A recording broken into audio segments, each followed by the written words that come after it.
एक निहायत खूबसूरत और मासूम गरीब लड़की हाथ में पुराने कपड़ों की गठरी उठाए अजीम उस शान शाही महल के बड़े दरवाजे की तरफ बढ़ रही थी। महल के ऊंचे दरवाजे पर खड़े शाही पहरेदार उस गरीब लड़की को हकारत भरी नजरों से देखते हैं और उसे अंदर जाने से रोक देते हैं। लड़की उनके सामने हाथ जोड़कर गुजारिश करती है कि उसे अंदर रानी के लिए कपड़े दिखाने जाने दिया जाए। महल के अंदर का नजारा बेहद हसीन था, जहां मार्बल के फर्श पर शाही कनीजें घूम रही थीं और बड़े फव्वारे चल रहे थे। लड़की महल के लंबे और ऊंचे मार्बल के रास्ते पर अकेली चलती हुए हैरत से महल की दीवारों और खूबसूरती को देखने लगी। जब लड़की शाही दरबार में दाखिल हुई, जहां अमीर तरीन खवातीन बैठी थीं, तो उसने अपना कपड़ों का बंडल खोल दिया। उसी वक्त एक जवान और हसीन शहजादा, जिसने सोने का ताज और शाही रेशम के कपड़े पहने थी, दरबार की ऊंची बालकनी से नीचे देखता है। शहजादे की नजर उस खूबसूरत गरीब कपड़े बेचने वाली लड़की पर पड़ती है और वो उसे देखता ही रह जाता है। लड़की ऊपर देखती है और दोनों की नजरें आपस में मिलती हैं। दरबार के बीच जैसे एक अनोखा रिश्ता महसूस होता है। घमंडी रानी अपनी सोने के तख्त पर बैठी हुई लड़की के कपड़ों को नापसंदीदा और तकब्बुर भरी नजरों से देखती है। शहजादा धीरे धीरे शाही सीढ़ियों से नीचे उतरता है ताकि वो उस मासूम लड़की को करीब से देख सके। शहजादा लड़की के सामने आकर खड़ा होता है और उसके हाथ में पकड़ी एक कपड़ी को छूते हुए सीधा उसकी आंखों में देखता है। लड़की शर्म से अपनी नजरें नीचे कर लेती है और अपना दुपट्टा संभालती है, जबकि शहजादा उसे देखकर मुस्कुराता है। सख्त मिजाज राजा अपने तख्त से ये सब देख रहा होता है और उसके चेहरे पर अचानक गुस्सा और शक आ जाता है। शाम के वक्त लड़की अपना कपड़ों का बंडल बांधती है और महल से वापस जाने लगती है। वो पलटकर बालकनी की तरफ देखती है। रात के वक्त शहजादा अपने शाही कमरे में अकेला खड़ा है और उस लड़की के दिए हुए एक छोटे से कपड़े के टुकड़े को देख रहा है। वहां गांव में लड़की अपने छोटे से कच्चे घर में एक दिया जलाती है और ख्यालों में शहजादे को याद करती है। अगली सुबह लड़की दोबारा कपड़े बेचने के लिए मार्केट की तरफ निकल रही है और धूप बहुत प्यारी निकल आई है। शहजादा सुबह सवेरे महल की बालकनी पर खड़ा दूर गांव की तरफ देख रहा है। उसके चेहरे पर उदासी साफ नजर आ रही है। राजा और रानी दरबार में अकेली बैठी हैं और शहजादे के इस रवैये पर बहुत गुस्से में बातें कर रही हैं। अगली दिन लड़की महल के पास एक सुनसान शाही बाग से गुजर रही थी, जहां शहजादा पहले से एक दीवार के पीछे खड़ा था। शहजादा अचानक सामने आता है और लड़की डर कर खुशी से अपनी गठरी नीचे गिरा देती है। शहजादा और गरीब लड़की एक पुरसुकून शाही तालाब के किनारे बैठकर आपस में बहुत खुश होकर बातें करते हैं। शहजादा लड़की के हाथों को अपने हाथों में लेता है और वादा करता है कि वो उसकी गरीबी की परवाह नहीं करेगा और हमेशा प्यार करेगा। लड़की शहजादे की आंखों में देखती है। उसकी आंखों में मोहब्बत के साथ साथ शाही खानदान का डर भी दिखता है। एक शाही जासूस घने दरख्तों के पीछे छुपकर उन दोनों को देखता है और राजा के लिए खबर लिखता है। शहजादा महल से आम कपड़ों में छुपकर निकलता है ताकि वो शहर के बाजार में लड़की की दुकान पर जा सके। बाजार की भीड़ में शहजादा लड़की से एक सिंपल दुपट्टा खरीदता है। उनकी उंगलियां आपस में टच होती हैं और वो मुस्कुराते हैं। जासूस महल के एक अंधेरे कमरे में मिट्टी के दिए की रोशनी में राजा और रानी को सारी खबर देता है। राजा गुस्से में आकर मेज पर हाथ मारता है और कहता है कि ये गरीब कपड़े बेचने वाली हमारी महल की रानी नहीं बन सकती। रानी राजा के कान में एक खौफनाक साजिश की बात करती है। उनका साया दीवार पर बहुत बड़ा और डरावना दिखता है। शहजादा जैसे ही महल वापस आता है, शाही पहरेदार उसे चारों तरफ से घेर लेते हैं और पकड़ लेते हैं।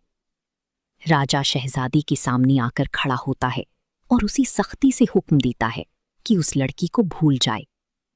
शहजादा गुस्से में अपने बाप के सामने चिल्लाता है और दरबार के सामने उस लड़की से अपनी सच्ची मोहब्बत का ऐलान करता है। राजा के हुक्म पर शहजादी को उसके ही शाही कमरे में बंद कर दिया जाता है और बाहर पहरेदार खड़े हो जाते हैं। गांव की नदी के पास लड़की शाम के वक्त शहजादी का इंतजार कर रही है। आसमान सुर्ख हो रहा है और वो परेशान है। रात के वक्त महल के ऊपर काले बादल छा जाते हैं और तेज बिजली चमकती है, जो आने वाली तबाही को दिखाती है। कमरे के अंदर शहजादा खिड़की की लोहे की डंडों को तोड़ने की कोशिश करता है ताकि वो बाहर निकल सके। लड़की अपने घर के अंदर बैठी शहजादे के दिए हुए एक फूल को देखकर रो रही है और उसकी सलामती की दुआ करती है। अगली सुबह रानी अपने खास सिपाही को हुक्म देती है कि उस लड़की को धोखे से महल बुलाया जाए। राजा और रानी महल के तहखाने में एक पुरानी हकीम औरत से मिलते हैं जो जहर बनाती है। वो हकीम औरत एक छोटे से हसीन सोने के प्याले में एक रंगीन और कातिल जहर डालती है। रानी उस सोने के प्याले को अपने हाथ में पकड़ती है और उसकी आंखों में दुश्मनाना मुस्कुराहट आती है। दो शाही सिपाही गरीब लड़की के घर पहुंचते हैं और उसे कहते हैं कि रानी ने उसके सारे कपड़े खरीद लिए हैं। लड़की बहुत खुश होती है कि वो इसी बहाने शहजादे से मिल सकेगी। वो जल्दी से अपनी बेहतरीन चादर बनती है। वहां शहजादा एक भारी कुर्सी उठाए अपने कमरे का दरवाजा तोड़ने की कोशिश कर रहा है। लड़की खुशी खुशी महल के अंदर दाखिल होती है, मगर इस बार महल बिल्कुल खामोश और डरावना लग रहा है। सिपाही लड़की को आम दरबार की बजाय एक अंधेरी शाही कमरे में ले जाते हैं जहां रानी अकेली बैठी है। रानी लड़की को देखकर झूठी मुस्कुराहट दिखाती है और उसके कपड़ों की तारीफ करती है ताकि वो शक ना करे। एक शाही कनीज एक सुनहरी ट्रे में वही जहर वाला कप लेकर कमरे में दाखिल होती है। रानी वो प्याला लड़की की तरफ बढ़ाती है और कहती है कि ये शाही तोहफा है, इसे पी लो। लड़की बहुत इज्जत महसूस करती है और उस कप को दोनों हाथों से पकड़ लेती है। उसे बिल्कुल अंदाजा नहीं है। बिल्कुल उसी वक्त शहजादा दरवाजा तोड़कर सिपाहियों को पीछे हटाते हुए तेजी से कॉरिडोर्स में भाग रहा है। शहजादा तेजी से महल की हर कमरे को खोलकर देख रहा है और उसकी आंखों में डर है कि कहीं देर ना हो जाए। रानी लड़की को कहती है कि पहले ये शरबत पियो, फिर मैं तुम्हारे कपड़ों की कीमत दूंगी। लड़की प्याला अपने होठों के करीब ले जाती है। सीन में बहुत ज्यादा टेंशन महसूस हो रही है। लड़की जहर के शरबत का एक घूंट पीती है और रानी की झूठी मुस्कुराहट एक खौफनाक हंसी में बदल जाती है। लड़की कप को नीचे रखती है और अचानक उसके सीने में तेज दर्द उठता है। उसके हाथ कांपने लगते हैं। लड़की के हाथ से कपड़ों की गठरी छूट जाती है और सारे रंगीन कपड़े मार्बल के फर्श पर बिखर जाते हैं। रानी अपनी जगह से खड़ी होती है और तड़पती हुई लड़की को बिल्कुल बेरहम होकर देखती है। शहजादा अचानक उस कमरे का भारी दरवाजा झटके से खोलता है और अंदर दाखिल होता है। अंदर का नजारा देखकर शहजादा अपनी जगह जम जाता है। उसकी आंखें फटी की फटी रह जाती हैं। गरीब लड़की फर्श पर गिरी हुई है और आखिरी सांसें लेते हुए शहजादे की तरफ देखती है। शहजादा रानी को पीछे धक्का देकर तेजी से आगे बढ़ता है और गिरते हुए लड़की को अपने बाहों में पकड़ लेता है। शहजादा रोती हुई लड़की को अपनी बाहों में उठाए हुए है। लड़की का चेहरा जहर की वजह से पीला पड़ रहा है। शहजादे के रोने की आवाज से पूरा कमरा गूंज उठता है। उसके आंसू लड़की के चेहरे पर गिर रहे हैं। तड़पती हुई लड़की अपना कांपता हुआ हाथ उठाकर शहजादे के आंसू साफ करती है और एक आखिरी मासूम मुस्कुराहट देती है। लड़की के हाथ से शहजादे की शाही आस्तीन छूटने लगती है और उसकी पकड़ धीमी हो जाती है। बिल्कुल उसी वक्त राजा भी कमरे में दाखिल होता है और रानी के साथ खड़ा होकर बेरहमी से उन दोनों को देखता है। शहजादा अपने माँ बाप की तरफ गुस्से और नफरत से भरी नजरों से देखता है और उन पर चिल्लाता है। लड़की शहजादे के कान में अपने आखिरी लफ्ज कहती है कि हमारी मोहब्बत अगली जहां में पूरी होगी। लड़की का हाथ बिल्कुल बेजान होकर फर्श पर बिखरे हुए कपड़ों पर गिर जाता है। वो अब इस दुनिया में नहीं रही। शहजादा लड़की की लाश को अपने सीने से लगाकर ऊंची आवाज में रोता है। कमरे में अंधेरा छाने लगता है। पूरे कमरे का एक बड़ा शॉट दिखता है जहां हर तरफ बिखरे कपड़े और जहर का खाली सोने का कप पड़ा है। राजा और रानी बिना किसी अफसोस के मुड़ते हैं और कमरे से बाहर निकल जाते हैं। शहजादा अकेला रह जाता है। महल की खिड़की से बाहर दिखता है कि आसमान पर तेज तूफान आ गया है और बहुत ज्यादा बारिश हो रही है।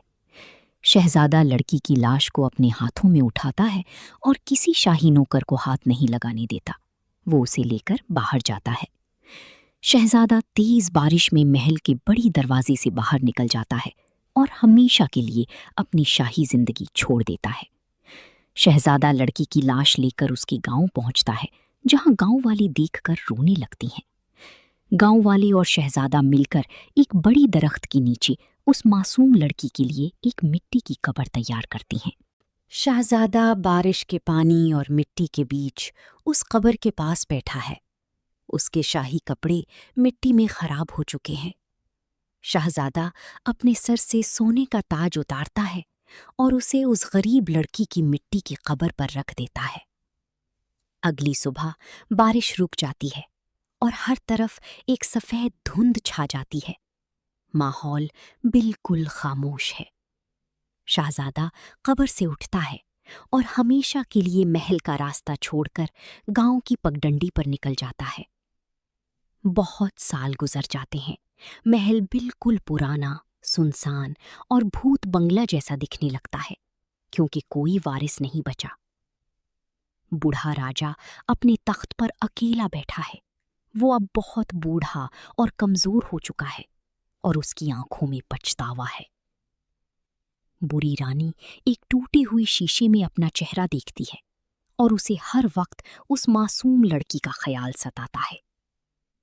वहां दूसरी तरफ शहजादा एक फकीर और दरवीश के रूप में आम मिट्टी के कपड़े पहनकर गांव में ही रहने लगा है। शहजादा मिट्टी के छोटी खिलौने और लकड़ी के घर बनाता है और गांव के गरीब बच्चों को खुशी खुशी बांटता है। हर शाम शहजादा उस लड़की की कब्र पर जाता है और धूप ढलने के वक्त वहां ताज़ा फूल रखता है। कब्र के फूलों पर एक खूबसूरत सफ़ेद तितली आकर बैठती है। शहजादा इग्नोर नहीं करता और सोचता है जैसे लड़की की रूह हो।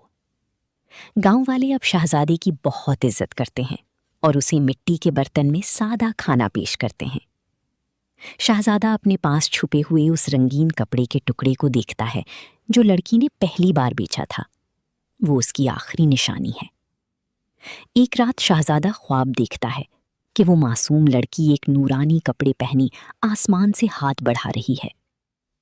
महल से एक शाही सिपाही दरवीश शहजादे को ढूंढते हुए गांव आता है और उनसे वापस महल चलकर तख्त संभालने की गुजारिश करता है। शहजादा सिपाही को कहता है कि मुझे वो तख्त नहीं चाहिए जो एक मासूम के खून और जहर पर बना हो। सिपाही मायूस होकर महल वापस चला जाता है। राजा और रानी बिल्कुल अकेले और नाकाम रह जाते हैं। रात के वक्त शहजादा उसी बड़ी दरख्त के नीचे कब्र के पास बैठकर खुले नीले आसमान और सितारों को देखता है। कब्र पर पड़ा वो सोने का ताज अब मिट्टी में आधा धंस चुका है और उस पर सब्ज घास उगाई है जो शाही गुरूर का खात्मा दिखाती है। एक तरफ अंधेरा और खाली महल है और दूसरी तरफ रोशनी से भरी गांव की मिट्टी। दोस्तों, अगर आपको शहजादे और इस मासूम लड़की की ये सच्ची और दर्द भरी कहानी अच्छी लगी हो तो वीडियो को ज़रूर लाइक करें, चैनल को सब्सक्राइब करें और कमेंट में हमें अपनी राय ज़रूर बताएं।